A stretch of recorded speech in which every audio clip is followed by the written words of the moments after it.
At 1:14 on the afternoon of October 2, 2018, a special operations team waiting for Jamal Khashoggi at the Saudi Consulate in Istanbul was told he had arrived. Just 25 minutes later, the Post contributing columnist was dead, and a noise that Turkish authorities later described as a bone saw could be heard.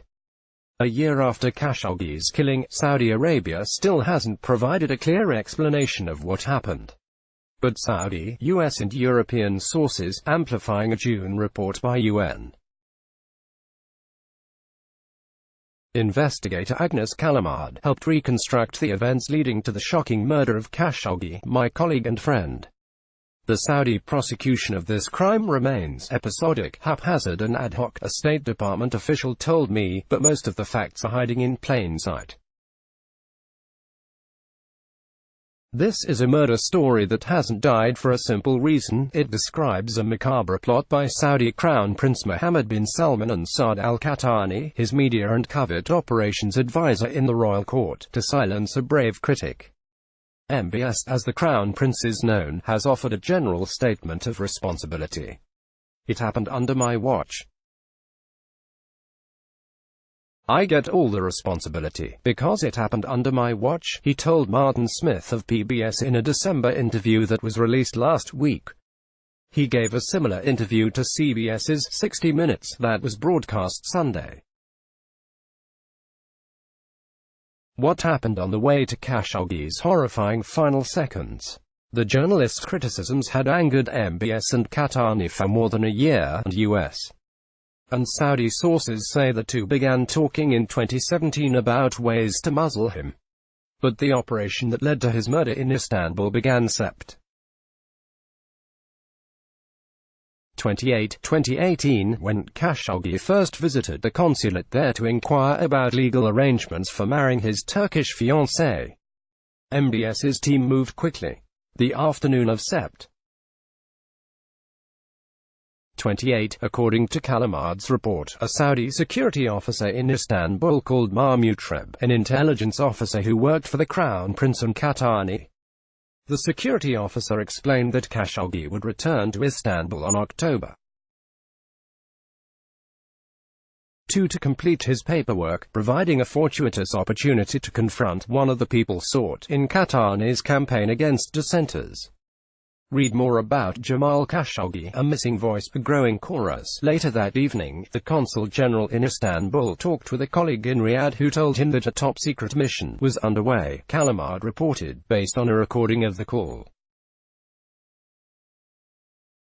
The formal order for the Istanbul operation came from General Ahmed al-Asseri, Deputy Chief of Saudi Intelligence.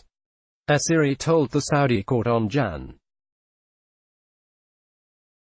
31 that he had ordered the team to convince Mr. Khashoggi to return to Saudi Arabia, but he had never ordered the use of force. Kalamard wrote.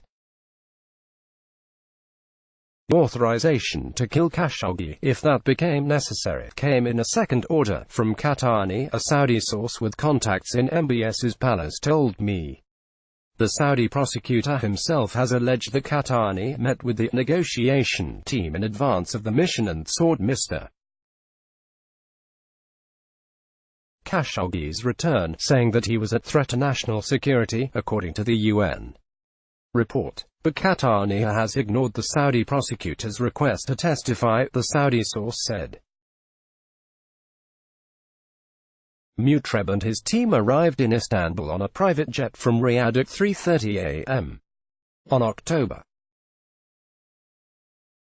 2. Drafted at the last minute was Dr. Salah Tubaigi, a forensic expert who had experience dissecting bodies.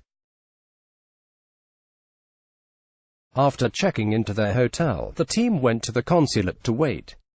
In the hour before Khashoggi's arrival, Mutreb and Tubaigi talked about what they would do. A book by Turkish journalists who have reviewed consulate surveillance tapes says Mutreb advised, "We will first tell him that we are taking him to Riyadh.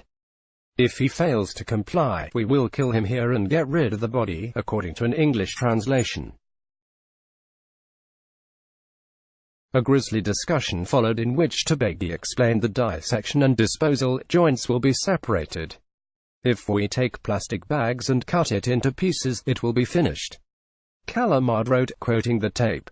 We will have to take you back, Mutreb told Khashoggi when he arrived, according to the tape. He ordered Khashoggi to text his son Salah in the kingdom to say that he would be away for a while. Khashoggi refused, and Mutreb warned him, if you don't help us you know what will happen in the end. Khashoggi refused to go quietly.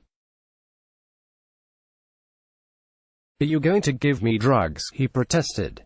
Then the tape records a conversation turning to struggle, perhaps as he's being sedated. Someone asks, did he sleep? And a voice urges, keep pushing. There's a gasping sound, probably after a bag is placed over Khashoggi's head. Then silence. And then the sound of bones being cut. What does al-qahtani say about whether the Crown Prince authorized these actions? We don't know, because he has never been compelled to testify in the Saudi trial. Al-qahtani was fired from his job in the royal court, but a U.S. official says he lives comfortably and continues to advise some of his former colleagues. B.A.C, embraced by President Trump, travels the world as if the murder never happened. But perhaps we can be guided by a Twitter message that al-qahtani sent back in August 2017 when questioned about his activities. I am a trustworthy employee who carries out the orders of my boss. Read more about Jamal Khashoggi, a missing voice. A growing chorus. Robert Menendez. Trump betrayed U.S. moral leadership with Saudi Arabia. So Congress had to act. Ezzedine Fisher. Jamal Khashoggi symbolized the promise of reconciling political Islam and democracy. Asli Idantaspas. The liberal world order crumbled a year ago.